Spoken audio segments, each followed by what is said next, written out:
Semoga cahaya tiratana selalu bersemi di dalam hati kita. Semoga dengan kekuatan Buddha, Dhamma, dan Sangha mengkondisikan hati kita penuh dengan metta, cinta kasih, karuna, belas kasihan, mudita, ikut berbahagia, dan upekha, keseimbangan batin. Baik, para pemirsa semua, jumpa lagi di Mimbar Agama Buddha TVRI Sumatera Selatan. Kembali kami mengulas mengenai mengatasi konflik menurut Dhamma part kedua, bagian yang kedua. Dan di sini saya tidak sendiri, saya bersama dengan seorang pembimas agama Buddha Kanwil Kemenak Sumatera Selatan. Beliau bernama Wiswadas SAG MSI. Ya, nama budaya Pak Wiswadas. Nama budaya. Sehat selalu Pak Wis ya. Sehat. Ya, dan kemudian kita kedatangan teman-teman kita dari PPBD, Pemuda Pemudi Buddhis Dharma Kirti. Ya, nama budaya teman-teman semua. Ya, sehat bahagia selalu ya. Oke, ya. Para pemirsa semuanya, seperti yang kita sudah ketahui kemarin di bagian pertama, saya sedikit mengulas bahwa sangat penting bagi kita untuk mengatasi konflik, pertama dari internal, melihat ke dalam dirinya, dan eksternal, melihat keluar ya, bagaimana dia berhubungan dengan keluar. Nah sekarang tapi kita akan berbicara mengenai mungkin lebih ke banyak keluar ya Pak Wis ya. Okay. Nah kalau kita berbicara kembali mengenai konflik ya, kita kan biasa mengetahui bahwa konflik itu untuk dihindari Pak Wis, benar kan? Tapi jika konflik memang untuk dihindari, mengapa justru masyarakat kita sekarang bicara mengenai masyarakat kita ini sangat suka dengan tontonan yang penuh konflik kayak gitu. Nah, bagaimana menurut Pak Wis? Ya, kalau menurut saya masyarakat itu senang dengan tontonan yang sifatnya konflik. Mungkin kita juga harus pilah ya. Tidak semua masyarakat yang senang dengan tontonan-tontonan yang konflik. Juga ada masyarakat kita yang sifatnya menonton hal-hal yang sifatnya mungkin bisa membangun kepribadian atau karakter, ya, kepribadian atau karakter. Namun kalau seumpamanya ada masyarakat yang senangnya menonton yang sifatnya hal-hal yang konflik, karena apa? Media itu punya peranan sifatnya berulang-ulang. Menyampaikan pesan yang berulang-ulang. Jadi kalau pesan yang disampaikan berulang-ulang, dari pagi ditayangkan, siang ditayangkan, sore ditayangkan, malam ditayangkan, nah secara psikologisnya seakan-akan itulah berita yang paling top pada saat tersebut. Sebagai contoh, hari ini mungkin kita tahu kondisi terjadinya gempa di Turki. Ya, saya yakin dan percaya semua media itu akan meliput. Ya, akan meliput. Nah, kalau ada satu media yang tidak meliput, dia dianggap media yang tidak update. Nah, begitu juga kalau masyarakat dipertontonkan dengan hal-hal yang sifatnya konflik, maka itu ada informasi-informasi yang perlu bijak untuk kita. Ya, karena apa? Tontonan seperti itu memang konsumsinya para media. Karena itu kebutuhan mereka. Karena itu bagi mereka adalah untuk menyampaikan pesan. Sedangkan kita sebagai penonton, ya, itu harus filter. Apakah layak tontonan seperti ini terus kita konsumsi? Atau sebaliknya, dari konflik yang terus berkepanjangan atau terus yang disampaikan, kita melihat dari aspek yang lainnya. Bisa saja dari aspek positifnya. Ya, adanya pertikaian yang dimunculkan, kita melihat oh ternyata ada sisi-sisi yang lain, sisi yang positif. Misalnya apa? Di dalam organisasi yang dipertontonkan atau diperlihatkan, kurangnya komunikasi, kurangnya pertemuan. Ya, kurangnya komunikasi, kurangnya pertemuan. Nah, inilah yang harus ditularkan juga. Ya, ditularkan. Biasa media itu setelah ada hal-hal seperti itu ada juga pembandingnya. Ya, ada juga pembanding. Biasanya karena kita punya kesan itu adalah yang paling instan, yang paling cepat, apalagi beritanya itu masih di atas saja, headline-nya saja. Nah itu membuat apa? Membuat alam bawah sadar kita langsung mengambil informasi tersebut. Ya, mengambil informasi tersebut. Maka kita berharap ada pengimbangan. Ya, ada pengimbangan informasi, khususnya kita para pemuda. Ya, para pemuda kalau melihat satu media, menonton satu TV atau mungkin online, nah itu kita harus benar-benar bijak. Ya, apalagi ada istilah kita cross check dulu kebenarannya. Takut nanti malahan informasi itu salah. Ya, informasi itu salah. Saya kira mungkin itu dia. Jadi menarik ya. Untuk para pemirsa juga sangat penting bagi kita untuk memfilter ya Pak Wis ya. Yang tadi seperti Pak Wis bilang bahwa tidak semua masyarakat kita suka dengan konflik. Cuman memang itu untuk kebutuhan media, tapi bagaimana kita menanggapinya ya Pak Wis ya. Oke, menarik. Nah kemudian Pak Wis ya, kalau kita berbicara mengenai konflik Pak Wis ya, bagaimana sih peran pembimas agama Buddha itu dalam mengatasi konflik di masyarakat? Dan umumnya nih konflik apa yang biasanya terjadi? Silakan. Oke, baik. Saya pembimbing masyarakat Buddha kantor wilayah Kementerian Agama Provinsi Sumatera Selatan, memberikan pembinaan kepada umat Buddha dan lembaga agama Buddha. Pada saat saya dilantik, itu perkiraan tahun 2019, ya, itu ada pesan. Ya, pesan kepada saya pada saat dilantik untuk menjadi pemimpin, untuk menjadi pembina yang sifatnya independen. Ya, yang sifatnya independen. Pada saat itu saya tidak begitu paham arah pada saat itu Kanwil menyampaikan apa.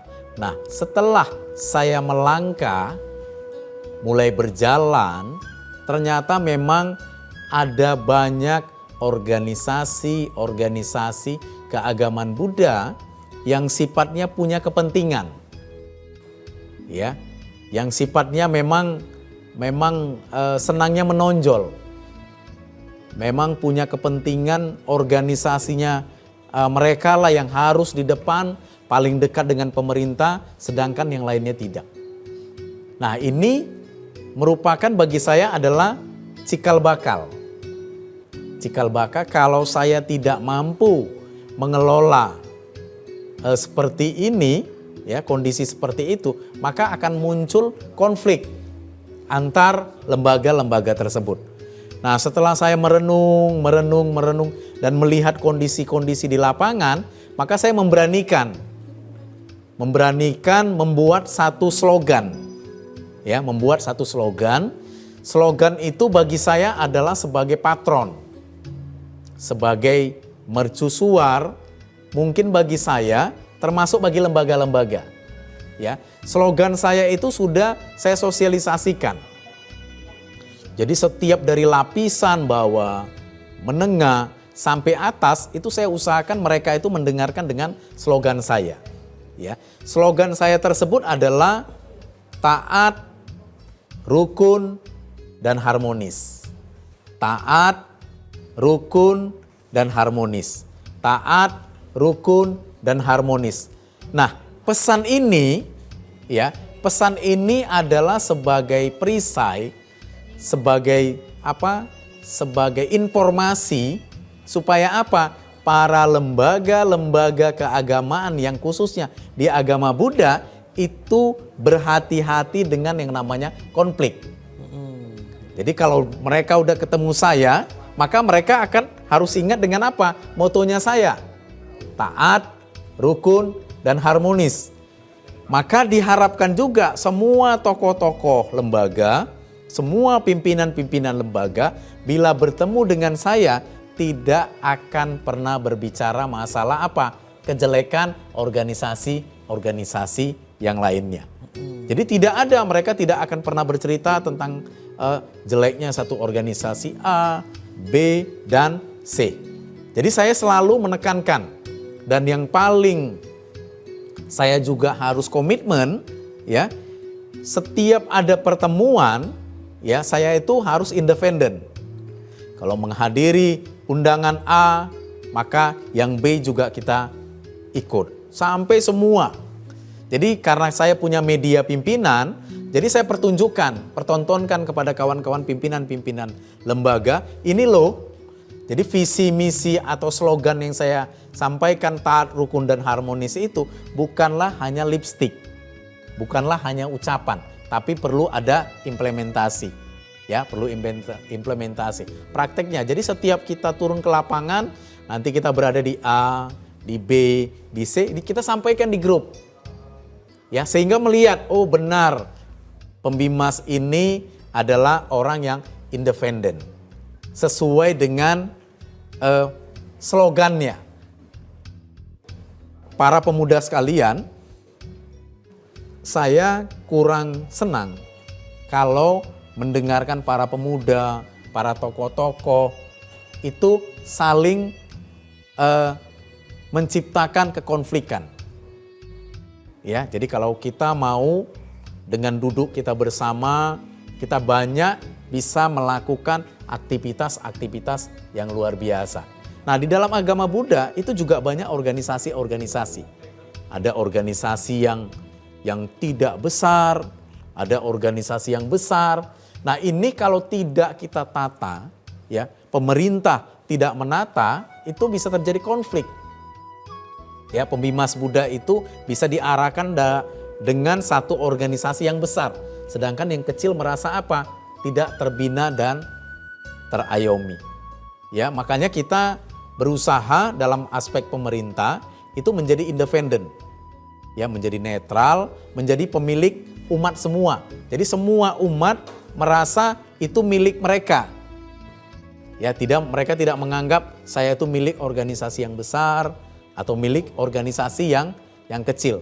Semua organisasi yang atas nama agama Buddha itu kami mencoba melakukan pembinaan dan pelayanan.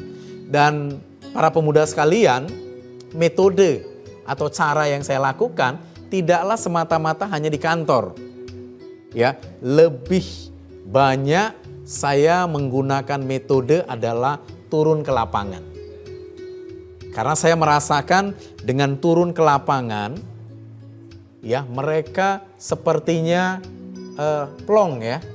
Mereka sepertinya bebas untuk bercerita tentang keadaan mereka. Ya. Kondisi mereka. Ya, pada sesi mungkin yang pertama itu ada internal yang permasalahan. Dan setelah ada komunikasi-komunikasi yang sifatnya turun ke lapangan, itu kita bisa merasakan dan kita bisa mengetahui di organisasi tersebut ada konflik atau tidak. Ya, nah kalau mereka sudah merasa dekat dengan kita, dekat dengan pembimas Buddha, bahkan mereka cerita, Pak, kami punya organisasi seperti ini, kami punya masalah. Ya, kami tidak tahu mencari solusinya.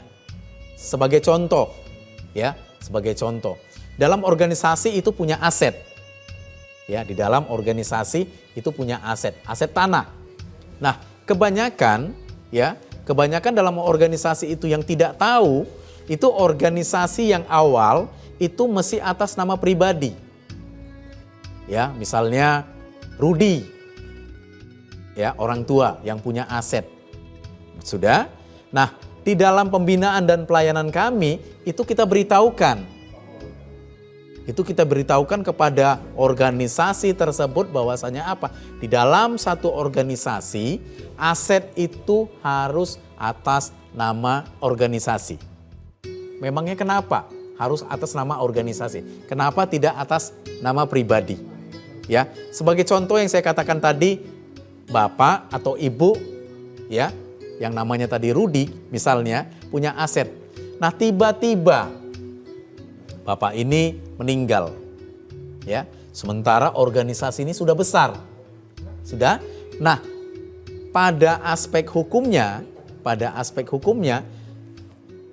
Bapak Rudi itu punya anak, ya, A, B, C dan D, sudah.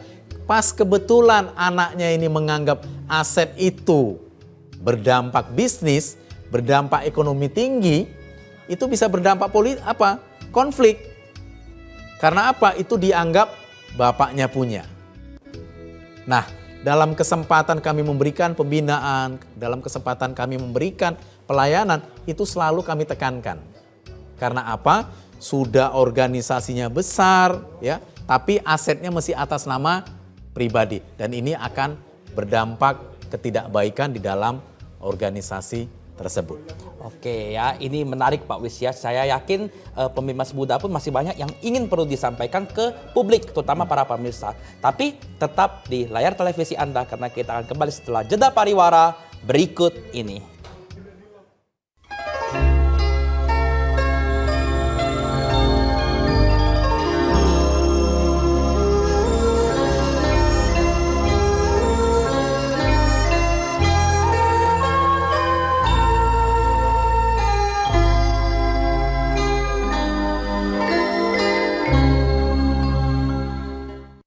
Bersama kami di TVRI Sumatera Selatan dengan tema mengatasi konflik menurut Dhamma bagian kedua. Ya baik Pak Wis, tadi kita sedikit berbicara mengenai peran Pemimas Buddha ya, dan itu sangat mengena, dan para pemirsa pun perlu tahu bahwa peran Pemimas Agama Buddha itu tuh sangat besar buat masyarakat ya. Ya silakan dilanjutkan Pak Wis. Iya, jadi seperti yang saya katakan tadi, saya punya slogan taat, rukun dan harmonis. Itu menjadi model saya pada saat saya memberikan pembinaan dan pelayanan. Ya, nah model-model untuk menguatkan taat, rukun dan harmonis ini kita koordinasikan dengan instansi terkait. Ya, dengan instansi terkait. Nah, karena kebetulan Kementerian Agama itu instansi terkaitnya adalah pemerintah, ya, daerah, kita atau khususnya di Pemimas Buddha itu menciptakan atau berinovasi. Maka inovasi yang telah kami buat adalah apa? Langkah-langkah untuk bagaimana para tokoh lembaga-lembaga ini bisa taat, bisa rukun dan harmonis, maka kita buat satu event.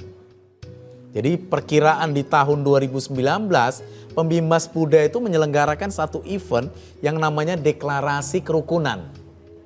Ya, jadi kami Pemimas Buddha sebagai promotornya bekerja sama dengan pemerintah daerah menyelenggarakan yang namanya deklarasi. Nah, di dalam deklarasi itu semua tokoh-tokoh, ya, pimpinan-pimpinan majelis yang dikatakan kelas menengah, kecil ataupun yang tinggi itu menandatangani kesepakatan. Ya, kita berharap dengan ada deklarasi tersebut itu membuat para tokoh-tokoh mengerem, ya, yang menciptakan konflik, yang menganggap mereka punya masa banyak yang besar. Dengan adanya deklarasi tersebut, ya, itu kita mengarahkan kepada mereka atau kita mengingatkan kepada mereka. Nah, para pemuda sekalian, setiap organisasi di dalam agama Buddha itu mempunyai kekuatan. Apakah itu kekuatan massa, termasuk kekuatan perekonomiannya juga. Nah, kami pembimbing masyarakat Buddha melihat hal tersebut. Itu karena apa? Karena mungkin para tokoh-tokoh kita secara usia mereka lebih matang. Pengalamannya banyak, perekonomiannya juga bagus, ya kan? Kemudian mereka punya relasi lintas sektoral juga bagus, juga banyak, dan ini menjadi pertimbangan kami dalam memberikan pembinaan dan pelayanan kepada para tokoh-tokoh. Kami memberikan pembinaan kepada umat Buddha dari yang kecil sampai yang kepada orang tua. Jadi kita melihat hal-hal tersebut. Bagaimana caranya organisasi ini tidak mementingkan satu organisasi, kita terus berinovasi. Ya, kita berinovasi. Bagaimana caranya setiap ada event-event, mereka tidak menonjolkan mereka punya organisasi. Tapi yang terpenting adalah kebersamaan. Nah, lahir juga pada saat itu apa? Istilah di Buddha itu adalah tokoh penggerak moderasi beragama Buddha Provinsi Sumatera Selatan. Nah, dari istilah ini, tokoh penggerak moderasi beragama Provinsi Sumatera Selatan, ini lebih mengarah kepada taat, rukun, dan harmonis. Jadi tidak ada label. Tidak ada label artinya apa? Tokoh ini berasal dari A, dari B, dari C. Karena apa? Dalam prakteknya yang sering saya nggak dapat kendala, kalau misalnya Pak Gubernur mengundang. mengundang tokoh agama Buddha atau mengundang satu majelis. Saya selalu bingung mau menetapkan yang mana. Ya, kalau si A diundang, nanti si B merasa tidak nyaman. Ya, ini yang selalu dilema yang dihadapi oleh seorang pembimas. Tapi dengan ada istilah tokoh penggerak moderasi beragama, itu satu komponen besar. Ya, mereka tidak ada embel-embel organisasi mereka, tapi mereka kita anggap semuanya adalah tokoh dan layak untuk bisa kita tampilkan di saat pemerintah mengundang. Ya, itu secara tidak langsung mempersempit gerakan-gerakan konflik di antara para tokoh-tokoh. Ya, para tokoh-tokoh. Saya merasakan betul dengan ada istilah tokoh penggerak moderasi ini, ya, pekerjaan saya itu lebih ringan untuk bagaimana para tokoh-tokoh itu lebih dekat, ya, lebih cair, ya, lebih komunikasi ketimbangan para tokoh-tokoh itu melekat dengan organisasinya, ya, melekat dengan organisasinya. Ya, berarti di sini Pak Wis pun juga mencoba untuk mengecilkan konflik dengan cara solusinya sangat baik sekali ya. Membuat tokoh penggerak moderasi beragama ini. Dan tanpa disadari sebenarnya tokoh itu menonjol di pergerakan moderasi beragama ini. Dan mereka bisa bergerak dengan fleksibel gitu Pak Wis ya. Dengan membawa slogan kembali ke taat, rukun, dan harmonis ya. Oke, baik. Sekarang kita akan membuka sesi pertanyaan ya. 3 pertanyaan, bagi yang ingin bertanya silakan sebutkan nama dan silakan bertanya. Baiklah, perkenalkan nama saya Amrullah Mutakin, perwakilan dari mahasiswa. Saya izin untuk bertanya Pak Wis. Biasanya kan konflik itu dikenal sifatnya dengan bersifat negatif gitu loh Pak. Nah kalau menurut Pak Wis ada nggak sih Pak konflik yang bersifat positif gitu? Itu aja Pak. Ini menarik ya Pak Wis. Jadi kan biasanya orang melihat konflik itu sebagai hal yang negatif ya. Nah, apakah ada konflik yang positif? Mungkin boleh dijawab Pak Wis. Iya, konflik yang sifatnya positif itu bisa sifatnya kita evaluasi. Ya, kita evaluasi.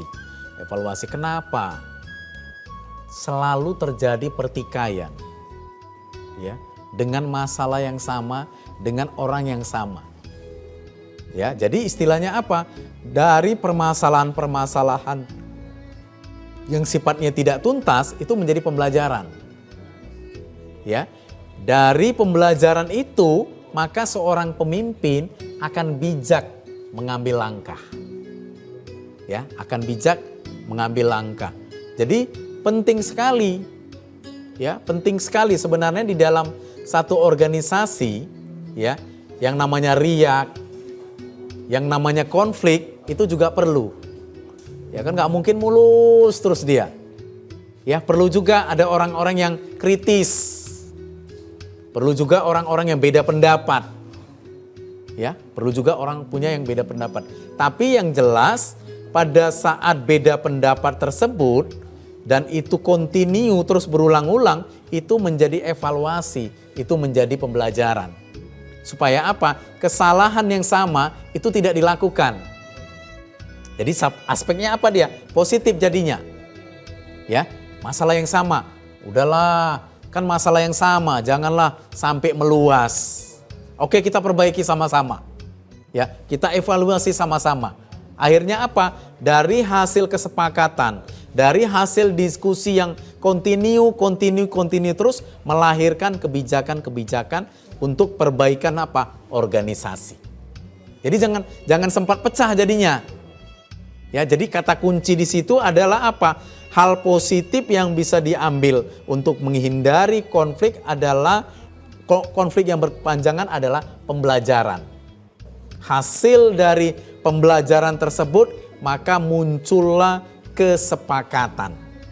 Muncullah satu kebijakan. Organisasi kita satu, tidak boleh berpacaran misalnya. Yang kedua, urusan pribadi tidak boleh dimasukkan di dalam organisasi.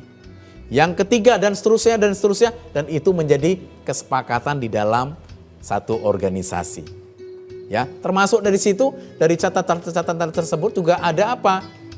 Aspek-aspek yang sifatnya apa? Kita tuangkan di situ kesepakatan yang sifatnya bisa mendukung dan mungkin memperkuat, dan kalau tidak bisa diperkuat, ada juga mekanisme bagaimana orang tersebut keluar dari organisasi.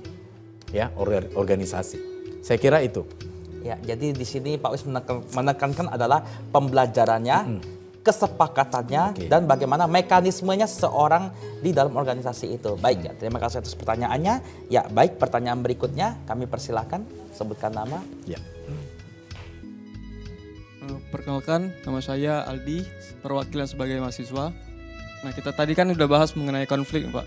Nah, pastinya ada orang-orang yang dirugikan dan juga ada orang-orang yang diuntungkan. Nah, kira-kira siapa itu orang yang dirugikan dan siapa juga orang yang diuntungkan? Terima kasih. Baik ya Pak Wis, ya, ini menarik ya. Jadi konflik ini kan mungkin ada yang diuntungkan, ada yang dirugikan. Bahkan ada yang disebut dengan konflik kepentingan gitu. Nah, bagaimana menurut Pak Wis? Iya, memang kalau kita melihat konflik kepentingan, yang paling terpenting adalah kita berharap setiap organisasi itulah yang menjadi untung. Itu yang menjadi untung. Tapi terkadang juga individu bisa menjadi untung, organisasi terkalahkan. Ya, tinggal kita melihat dari aspek kedua ini, aspek yang paling menguntungkan untuk organisasi, untuk masyarakat, bangsa dan negara, itulah yang paling kita utamakan. Ya, itulah yang paling kita utamakan. Karena apa? Terkadang bisa juga di dalam satu organisasi itu kita bisa melihat setiap ada pertemuan, setiap ada rapat dari A sampai terakhir si A aja yang berbicara. Karena dia punya apa? Kontribusi yang banyak. Makan dia sediakan, minum dia sediakan, fasilitas dia sediakan. Akhirnya apa? Seakan-akan dia punya suara penentu. Ya, tinggal di sini dibutuhkan pemimpin yang bijak. Ya, kalau memang benar orang ini berkontribusi banyak, pandangan pikirannya itu baik, tidak ada salahnya. Karena dalam satu organisasi dibutuhkan adalah apa? Kesepakatan. Ya, kesepakatan bersama itu, walaupun terkadang mungkin yang si A itu yang dianggap benar, ya udah itulah dia, karena konsekuensi dari satu organisasi. Salah pun mungkin keputusannya, tapi itu adalah keputusan bersama. Keputusan bersama. Hindari artinya apa? Kita itu tidak bertanggung jawab. Ya, tidak bertanggung jawab. Biasanya kalau setelah rapat, ya, idealnya itu rapat dalam satu organisasi, memutuskan satu organisasi, idealnya itu tidak mengeluarkan hasil rapat ke tidak orang yang penting. Tapi kebanyakan tidak. Hasil rapat sudah tahu. WA udah di sana sudah lebih tahu duluan. Nah, itulah yang berdampak konflik kepentingan. Ya, berdampak konflik kepentingan. Maka di situ perlu apa? Pemimpin-pemimpin yang bijak dalam mengambil satu langkah. Ya, musyawarah untuk mufakat itu penting. Ya, karena di dalam satu musyawarah itu untuk menuntaskan satu permasalahan bisa ditentukan 1 hari, 2 hari, 3 hari, bahkan bertahun-tahun. Jadi tidak ada patokan, yang penting goalnya. Ya, goalnya itu kita mau apakah tetap kita tuntaskan saja atau tetap berkelanjutan. Maka tidak heran satu permasalahan itu bisa tuntas beberapa tahun. Atau bahkan mungkin kalau kita di dalam pemerintahan, pemerintah selanjutnya yang harus menuntaskan. Bisa juga seperti itu. 5 tahun nggak tuntas, 5 tahun ke depan. 5 tahun, 10 tahun juga tidak tuntas, maka tuntasnya di 10 tahun atau beberapa tahun kemudian. Itu karena apa? Musyawarah belum menghasilkan mufakat. Di dalam satu organisasi penting adanya mufakat. Ya, penting adanya mufakat.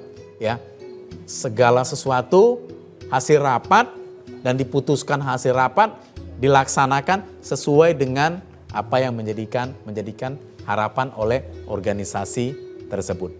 Ya, saya kira mungkin itu. Ya, berarti di sini kata kunci adalah mufakat ya Pak Oke. Wis ya. Dan ketika mufakat sebenarnya kita bisa selesai. Tapi karena belum tercipta mufakat tuh bahkan bisa tadi Pak Wis bilang bisa bahkan sampai 5 tahun berikutnya, bahkan sampai perubahan berikutnya pemerintah ya. Baik Bapak Ibu ya, sungguh menarik ya. Jadi semakin kita melihat bahwa cara menyelesaikan konflik pun berbeda-beda dan bagaimana kita peran pembimas dalam masyarakat pun juga kita dapat lihat dengan jelas. Oleh karena itu tetap di layar televisi Anda dan kita akan kembali setelah jeda pariwara berikut ini.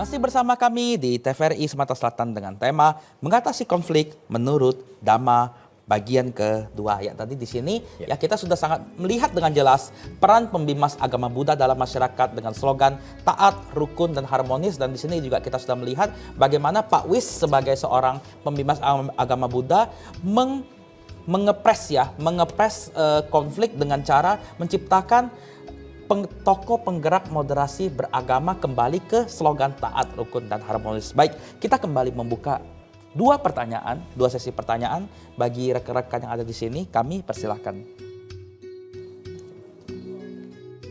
Baik, perkenalkan nama saya Laura, perwakilan dari mahasiswa. Di sini saya mau bertanya.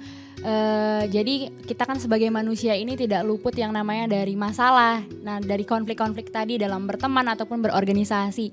Nah, di sini saya mau bertanya, untuk orang-orang yang suka membuat konflik, pencipta konflik ini setelah meninggal atau akhirnya nanti mereka itu akan kemana sih Pak? Itu pertanyaan dari saya. Terima kasih. Ini pertanyaannya menarik ya dan sangat Buddhis sekali ya Pak Wiswadas ya. Ya pastinya kan ada orang yang gimana ya, kita sudah mencoba untuk menciptakan damai tapi dia sangat suka dengan konflik. Nah, bagaimanakah nanti orang ini kondisi mentalnya dan setelah dia meninggal mungkin dia bisa terakhir di alam mana? Pak Wis, silakan. Baik, yang sederhana aja. Yang sederhana aja kalau kita, ini ilustrasi ya. Karena kalau yang kayaknya di alam kematian kita belum pernah pergi nih. Ya, belum pernah pergi. Tapi ya hal yang paling sederhana adalah kalau para mahasiswa misalnya ada perkumpulan atau kegiatan menanam pohon jagung. Menanam pohon jagung. Hasilnya kira-kira apa?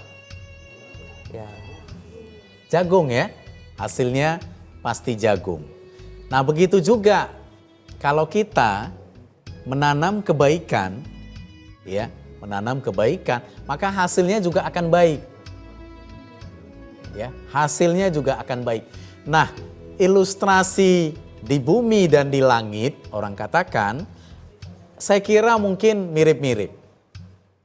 Yakin dan percayalah, setiap agama akan mengatakan, apabila kamu melakukan kebaikan di bumi, maka di akhirat kamu akan memetik pahala yang baik pula. Begitu juga kepada masyarakat, kepada tokoh pribadi, kalau dari awal sampai akhirnya sebagai pencipta atau pelaksana konflik, maka orang ini akan menjadi tidak nyaman batinnya. Akan tidak menjadi nyaman batinnya. Karena apa? Hidupnya selalu dalam keadaan kebencian. Hidupnya selalu dalam keadaan negative thinking. Hidupnya selalu dalam dendam. Ya, secara otomatis ini akan melekat ke batinnya. Ya. Nah, kalau udah berhubungan dengan proses-proses kematian, biasanya itu adalah yang paling dekat adalah batinnya yang selalu menjadi kebiasaan. Ya, hobinya benci, ya, itu akan terkontaminasi orang-orang tersebut lahir ke alam-alam yang kita katakan alam yang menderita. Kecil kemungkinan orang yang suka membenci, mendendam, fitnah, iri hati, itu masuk ke alam surga. dan tidak punya catatan kelihatannya. Ya, tidak punya catatan. Yang punya catatan adalah orang yang baik, orang yang saleh pasti masuk ke surga. Bahkan kita bisa komplain kalau tiba-tiba ada orang yang suka gosip, fitnah, masuk ke surga pula dia. Itu kita bertanya kepada Tuhan, kenapa Tuhan? Ya, saya baik-baik, saya masuk ke alam rendah. Sedangkan orang ini dari awal suka memecah belah. Dia lahirnya ke surga. Itu harus kita cross check. Saya yakin dan percaya mungkin Tuhan melihat dari aspek yang lainnya. Tapi ingat, di dalam agama Buddha itu dikatakan, sekecil apapun perbuatan baik pasti akan menghasilkan pahala baik. Begitu juga kalau kita melakukan kejahatan, itu juga akan kita petik. Tidak ada istilahnya dihapus. Ya, tidak ada. Jahat tetap diterima, baik juga tetap diterima. Saya kira mungkin itu. Ya, ini menarik ya untuk para pemirsa juga bahwa jadi Sang Buddha itu pernah berkata bahwa jangan meremehkan perbuatan bajik walaupun kecil ya, walaupun setetes demi setetes bahkan bisa memecahkan batu ya Pak Wis ya. Nah begitu juga dengan perbuatan yang kurang baik para pemirsa. Setetes demi setetes itu lama-lama menjadi bukit ya kayak gitu ya. Oke ya, terima kasih atas pertanyaannya. Baik, pertanyaan berikutnya kami akan buka, silakan. Ya, silakan. Nama budaya Pak Wis. Perkenalkan, nama saya Leo, saya dari PPBD Palembang.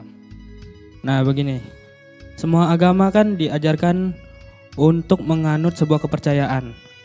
Nah ada beberapa orang menganggap bahwa agama itu tidak ada dan tidak memiliki sebuah kepercayaan.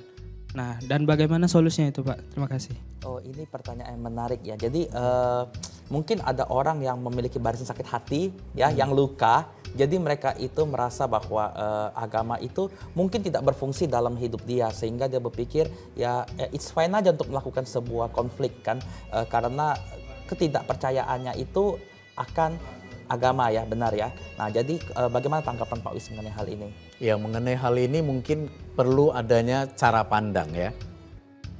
Cara pandang mungkin orang tersebut melihat agama-agama itu tidaklah mendukung untuk kebahagiaan dirinya. Bahkan mungkin dia melihat dari aspek-aspek negatifnya.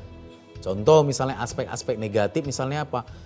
Orang beragama tapi juga melakukan kejahatan. Jadi dia melihat dari aspek cara pandangnya. Tetapi dia melihat lagi, ini orang tidak beragama tapi akhlaknya baik. Ya, jadi ada keraguan ya dalam kacamata cara pandang. Nah, para pemuda sekalian, ini tidak salah. Karena apa? Itu cara pandang. Itu cara pandang, ya. Nah, yang paling terpenting adalah dia punya model, dia punya cara ya untuk bisa dekat dengan apa? Dengan Sang Pencipta, dengan alam semesta yang menunjukkan, yang menuntun dirinya untuk bisa melakukan perbuatan baik yang tidak merugikan diri sendiri dan merugikan orang lain. Itu yang paling terpenting. Ya, karena memang benar, mungkin kita di Indonesia ada 6 agama. Ya. Itu yang diakui oleh negara kita. Tapi di 6 agama ini apakah ada aliran-aliran kepercayaan? Ada. Dan itu secara prakteknya, secara kehidupan sehari-harinya, mereka kita lihat, mereka damai-damai aja. Mereka tenang, mereka tidak ada pertikaian, mereka tidak beragama. Apakah itu salah? Tidak. Kacamatanya adalah, yang paling terpenting adalah nilai perbuatan baik dan kebajikannya. Itu kata kunci saja. Ya, kita punya agama, ini adalah kemelekatan. Hari ini saya lahir sebagai agama Buddha, maka saya ikut aturan-aturan agama Buddha. Tapi timbul pertanyaan, apakah agama lain tidak mempunyai kebenaran? Ya, dalam agama Buddha ada istilah Dhamma, ada istilah Dharma. Ya, kebenaran itu ada di semua agama. Kebenaran itu ada di semua agama. Kata kuncinya adalah memberikan ketenangan, memberikan kedamaian, menghilangkan kegelisahan, menghilangkan ketakutan. Apabila ada informasi-informasi dari agama lain, itu bisa kita ambil, itu adalah dharma. Ya, itu adalah dharma. Jadi tidak heran bagi saya pribadi, kalau saya mungkin mendengarkan petua-petua dari agama Kristen misalnya, dari Muslim misalnya, dari Hindu misalnya, dari Konghucu misalnya, ada sisi positif yang bisa saya ambil dan itu saya praktekkan dan tidak merugikan saya, bagi saya tidak ada masalah. Ya, artinya itu memperkuat keyakinan saya. Bukan saya harus pindah, bukan. Memperkuat keyakinan saya. Karena apa? Kebenaran itu luas. Dari mana kita melihatnya. Ya, hati-hati para pemuda sekalian dengan cara pandang. Ya, dengan cara pandang. Maka untuk mengatasi konflik, cara pandang itu dibutuhkan. Ya, cara pandang sempit itu mempengaruhi organisasi. Cara pandang luas itu akan berpengaruh kepada organisasi juga. Maka saya lebih setuju kepada para pemuda, kalau ada terjadi suatu penyampaian satu ide, gagasan, dengar aja dulu. Ya, dengar aja dulu. Dan setelah didengar, nanti akan muncul pandangan-pandangan yang lainnya. Dan itu kebenaran. Dan itu kebenaran. Di dalam bagi mahasiswa itu penting. Ya, bagi mahasiswa. Karena apa? Orang akademik itu melihat dari berbagai aspek. Ya, dari aspek, dari cara pandang, maka tidak heran teori-teori itu akan bermunculan. Dibantahkan satu, muncul lagi teori yang lainnya. Ya, maka ingat para pemuda, cara pandang itu penting. Ya, cara pandang itu membuat kita bisa nyaman, tenang, damai, dan cara pandang ini juga bisa membuat menjadi malapetaka. Ya, kita bisa masuk surga karena cara pandang. Kita bisa masuk neraka juga gara-gara cara pandang. Ya, maka hati-hati. Ya, maka hati-hati karena apa? Kalau sudah kita berpandangan, ya, kita sudah berpandangan atau melalui pikiran, maka itu akan terucap. Ya, apalagi yang nyampaikan itu adalah pemimpin. Itu akan menjadi public figure dia. Lihat itu. Si A dia berkata seperti ini. Ya, itu kalau sumpamanya pandangannya membantu membuat satu perubahan yang positif, itu akan menolong diri sendiri, keluarga, masyarakat, dan bangsa. Tapi sebaliknya, ya, perkataan atau pandangannya itu membuat keresahan agama lain, itu menjadi malapetaka untuk bangsa dan negara kita. Apalagi nanti dalam tahun politik ini para pemuda harus benar-benar bijak memandang, mendengar, dan sangat filter dengan kondisi-kondisi. Ya, saya kira itu. Ya, ini luar biasa ya. Jadi dari ujaran dari Pak Wis bahwa cara pandang itu sangat penting dan bagaimana seseorang itu dapat dengan nyaman, dia damai dengan diri sendiri, mengatasi kegelisahan, mengatasi keraguan. Ya, mungkin itu sudah cukup ya Pak Wis. Karena tadi seperti Pak Wis bilang bahwa dhamma itu adalah kebenaran dan itu bahkan ada di mana-mana kayak gitu. Selama itu sifatnya positif dan dapat membangun, ya sepertinya tidak ada masalah. Nah, baik Pak Wis ya, kalau kita berbicara sedikit Pak Wis ya mengenai cara pandang. Tadi saya tertarik nih, saya sempat kepikiran bahwa cara pandang seperti apa sih yang positif ya, yang luas, dan cara pandang seperti apa sih yang sempit, dan cara pandang yang sebaiknya bagaimana kita pakai untuk mengatasi konflik, baik itu buat masyarakat, organisasi, ya sebagaimana, silakan. Jadi poin kalau yang berhubungan dengan cara pandang, ya, saya ilustrasikan saja nih. Ini kita pegang gelas, ya. Berarti kalau di ujung tangan saya ini, ya, berarti kan kalau seumpamanya saya katakan memberikan ilustrasi bagaimana itu gelas, orang bisa bercerita juga terkait dengan tangan saya yang di depan. Tapi yang di belakang mereka tidak lihat, yang samping mereka juga tidak melihat, samping kanan, samping kiri. Nah, yang dikatakan idealnya satu kebenaran, dia melihat dari semua aspek. Dari aspek depan, aspek belakang, aspek samping kanan, dan aspek samping kiri. Ya, dan itu adalah kebenaran hakiki.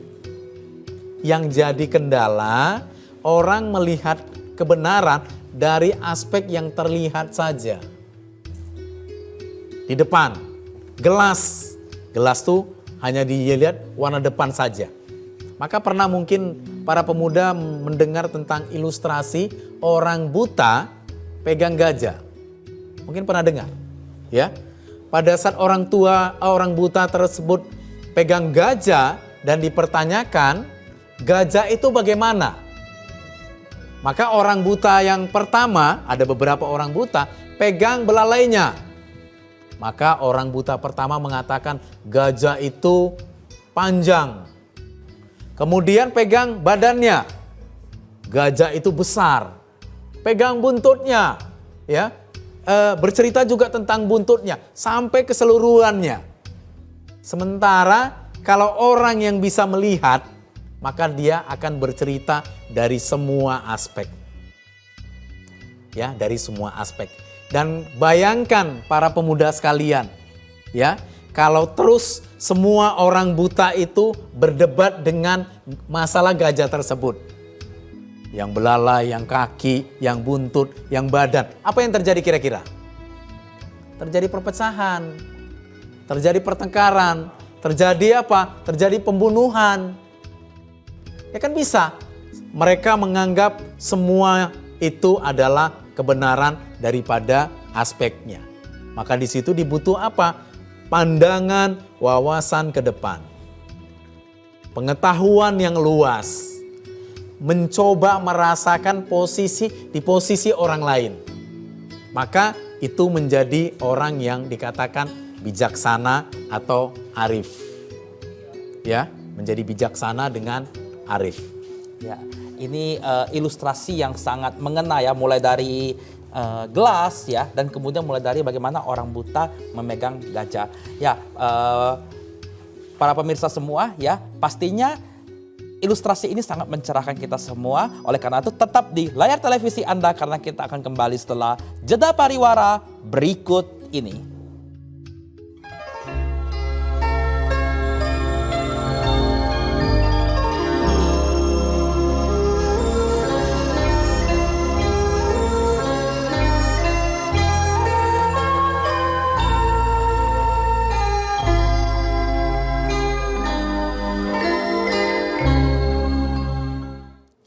Masih bersama kami di Mimbar Agama Buddha TVRI Sumatera Selatan dengan tema mengatasi konflik menurut Dhamma part yang kedua ya Pak Wis ya. Semakin Pak Wis menyimpulkan sesuatu dengan ilustrasi ya, para pemirsa kita juga mendapatkan insight baru, pencerahan baru untuk kita semua ya. Semoga dengan apa yang Pak Wis sampaikan ini dapat mencerahkan kita semua ya. Baik para pemirsa semua ya, untuk mengatasi konflik sebenarnya itu sangatlah gampang ya. Kita perlu melihat ke internal kita, di dalam diri kita berpasrah bagaimana hubungan kita dengan Tuhan atau semesta. Dan untuk pihak eksternalnya, bagaimana kita perlu mencari penyebabnya, kita cross check dan kita dapat menemukan akar dari masalah dan kemudian kita dapat menemukan solusinya. Dan yang tidak kalah penting adalah sebuah cara pandang. Bagaimana cara pandang kita itu dapat membuat kita itu dapat lebih bijak, dapat lebih mengenal, karena cara pandang itu harus menyeluruh dan itu menjadi sebuah hakiki kebenaran. Dan cara pandang yang baik adalah cara pandang menggunakan helicopter view. Jadi kita dapat melihat dari atas seperti tadi ilustrasi gajah ya, ada buntutnya, belalainya, dan kita bukan pakai kacamata kuda yang cuman lurus saja. Oleh karena itu, ya Bapak Ibu, mari kita terus menambah wawasan kita dalam Dhamma, kita terus belajar, kita memiliki pengetahuan dan kita melatih mental kita agar kita dapat mengatasi konflik dan kita dapat membuat diri kita jauh menjadi lebih baik, dan lebih baik lagi. Baik, kami segenap kru kerabat kerja TVRI Sumatera Selatan undur diri dan sampai jumpa di Mimbar Agama Buddha berikutnya. Namo Buddhaya.